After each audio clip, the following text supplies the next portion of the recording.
Hi friends, வாங்க நம்ம இன்னைக்கு பக்கோடாவை வச்சு சூப்பரான டிஷ் செய்யலாம். ஃபர்ஸ்ட் ஒரு வெள்ளை பட்டாணியை கொஞ்சம் ஊற வச்சுக்கோங்க. அது நைட்டே ஊற வச்சிடணும். இப்போ அதை வேக வச்சு எடுத்துக்கோங்க. நல்லா வெந்திருக்கணும் வெள்ளை பட்டாணி.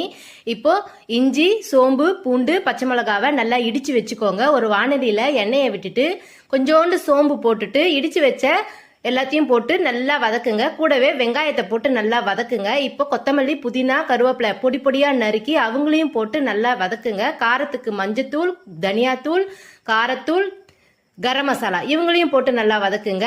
வெந்த பட்டாணியை போட்டு நல்லா ஸ்மாஷ் பண்ணி விடுங்க. தேவைக்கு ஏற்ப தண்ணி விட்டுக்கோங்க.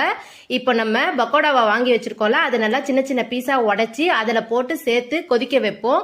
இப்போ தண்ணி நிறையா இருக்கும். இதனால நம்ம என்ன பண்ணுவோம், கொஞ்சோண்டு கெட்டி ஆகிறதுக்கு அரிசி மாவை அப்படியே மேலாக தூவி விடணும். தூவி விட்டோம்னா கெட்டி பதம் வந்துடும்.